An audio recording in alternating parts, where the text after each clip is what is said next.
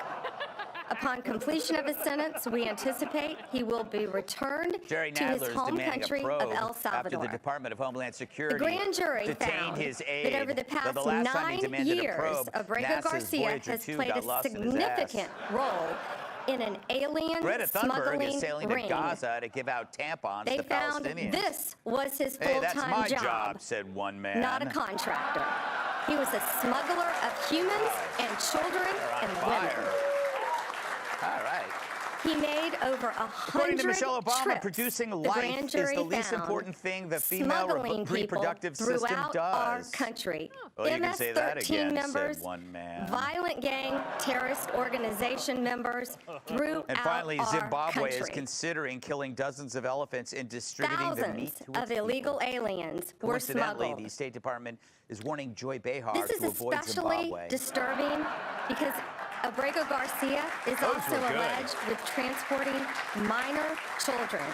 The defendant That was traded a good the innocence of minor So what children a feud between for Trump profit. and Musk. It started when Elon There are called even Trump's more big, beautiful bill a disturbing facts disgusting that the grand jury abomination, uncovered. which, by the way, was the It is original title alleged this for defendant Jesse's is part of show. the same smuggling ring responsible for the death of more But than after 50 that, things migrants went in downhill faster than 2021 Taylor Swift after the once she hit tractor 30. trailer overturned in Mexico. I know. This is part of Really that let herself same go. ring.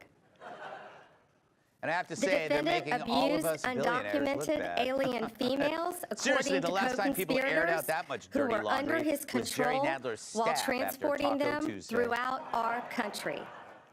This But the defendant Dems and the trafficked media are in a state of shock. firearms and narcotics You guys throughout our disagree country over on principles multiple out in the occasions. open in front of They the were American using people? vehicles, Gross. Why don't you do what SUVs, we with did? added Agree to a seats in the massive back, backroom floors cover-up that to had been conceal our ripped horror out, show of a presidency. guns, narcotics, Sure, that put our nation at children, risk, but no one's women, going to laugh at us. MS-13 And then later you can write a members. tell-all That book that is what implicates the grand yourself jury when he's out of found. office. A co-conspirator alleged So- that the defendant solicited nude photographs and videos of a minor. So yeah, I'll take this A public co-conspirator tussle also over the alleges the cover-up of a defendant played missing a role in the president. murder of a With the rival Trump gang White House, member's we know what's mother. going on behind the scenes because These there facts is demonstrate no behind Abrego the Garcia scenes. is a Like Britt Hume in danger a to Speedo, our they're showing community. way more than we need to We see. want to thank the Department of Homeland Security, Trump wants the tax FBI, cuts he our promised, state while and local Elon is partners, really pissed our about the acting bill's U.S. Attorney lasting Robert impact. McGuire, But the Dems, and it's not about which prosecutors side from the is Joint right. To Task them, Force what's right Vulcan. never factors in. It's just politics to Questions? them. So while this tiff is passionate, it's also authentic and brave. Two things the Dems aren't. Musk is risking it all because he believes in something. Trump has proven he'll risk his life for all of us. This is a patriot speaking truth to another patriot, not lying or hoaxing or deceiving Americans simply to hold on to power. But the media shrieks because this behavior is so alien to them. As cowards, they don't get the concept in this of fighting investigation for that brought you here. But Yes, look, the no one question wants to was see in these guys at war. 2021, If there was Kilmeade the and I traffic can work stop. together, And what has changed since then? What So has changed can is Donald they. Trump is now president of the United don't let a States and our self-inflicted borders are wound again ruin secure. progress for millions of Americans. And thanks Remember, to the mission is always bright bigger light than the that has been relationship. shined on Abrego Part of that Garcia, mission is Doge. this investigation and through Doge, the continued president and with Elon actually showed amazing how our police taxes are work. being laundered And to we were support able illegal to left-wing track causes. this case and revealing and stop bureaucracies this like USAID to be as international corrupt as my smuggling computer files ring after I clicked from that email link continuing. about Korean teens. Recently found facts, right? Yes, In recently other found words, facts. all of us should remember that the goal is the Explain when this product, and it's investigation was one that opened, can live the forever. investigation in It's like Tennessee. when Can you David say Lee when that Roth and Eddie investigation Van was Halen opened? had their Well, the grand falling jury out. indicted Sure, he on had to May deal with Sammy Hagar for a 21st. while. This But investigation the has magic been that Dave and ongoing. Eddie created, it lives on forever. Even today, if you hear Hot for Teacher in a In your bar, mind, does this you'd bang Mrs. resolve Doubtfire. that issue into the history quotation? And should this be seen in any way as complying with the judge's So Trump and Musk, we need them and the as a Supreme Court team for the ruling that sake the of our US government country's should future. And they both need to admit the amazing work they've already There's done and that there's much more big work difference left to between do. that every second they spend state of play infighting was is a chance before for the indictment AOC and after the to look indictment. slightly less And so the retarded? reason why he is back and was So returned I hope this gets settled. was because But of if an it arrest warrant, doesn't, which we was will presented to the lovingly government accept that such in El Salvador. disagreements are aired out So there's a big difference there as far as whether it And unlike the Dems, makes the we'll take a ongoing feud over a litigation fraud in Maryland moot. I would think so, but we don't know about this yet. He just landed today. I just want to confirm what you said earlier that you're intending to prosecute him and keep him in an American prison if he's found guilty and then would remove him after his sentence is over. Correct. I think Yes, it's he all will of the be above. prosecuted I think in the our most important country, thing is what you said, sentenced in which our is it's all country happening if out in the convicted, open. You've got and this. It's then sort of returned like the after completion two of his gladiators sentence. going at it at the Roman Coliseum. The Sadie two and Wall Street greatest Journal. people Okay, on Twitter going at it in just like one's on monstrous top of one's on top fashion. of And Maybe I I love that it's out in misunderstood the you, open, but and I love you were that mentioning it's that really he freaking had some entertaining. involvement in these And murder, by the way, or how did was anybody connected think this was to going to end groups that any other had, way? Of course you involved would with this have. other smuggling And ring. it is honest. People are asking, But to be clear, the only charges he's facing right now are that the said, I think that they can sort of patch up very human quickly. smuggling charges. And I think that the visual That's the one offense, but the other things that you have talked about are not actually in the indictment. As a second, trying to like make the system work. And we were clear to say that Elon Musk is still the he is barbarian at charged the gate with that Donald Trump was. not only Donald very Trump is now serious past the gate trying charges to make of it work, alien and smuggling. Elon is still the And barbarian again, there were at the gate children saying, you can't involved do in that. this You know, because human it's so trafficking, bad. not And only it's in our like, dude, country, have but you in ever our seen a bill world, get put is together? very, It's so very disgusting. real. Of course it's very disgusting, dangerous. but there are good things in it. And as you And saw Trump wants to get recently that in done. Virginia, Of the course, at arrest the end, we I made do of the want to see him get back MS-13 member together. unrelated to Musk this, thinks,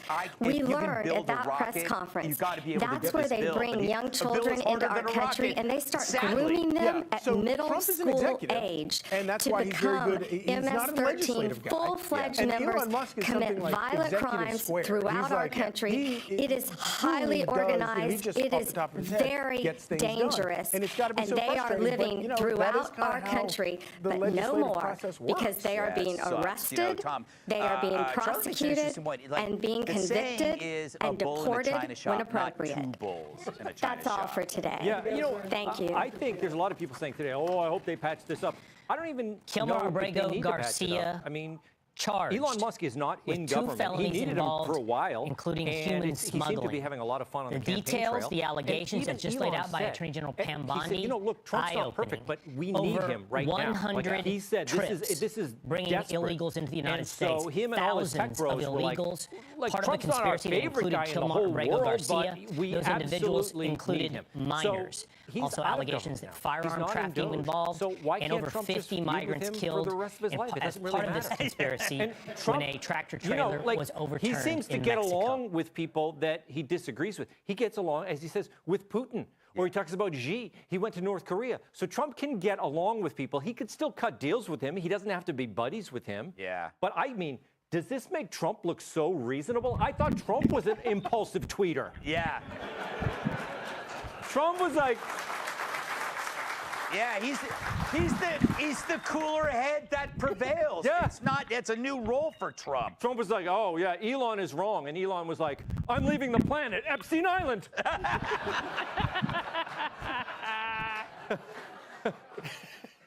Todd, let's pretend people listen to you. Sure. Suspend disbelief for a second. Yeah. What advice would you give to the? Could you give any advice?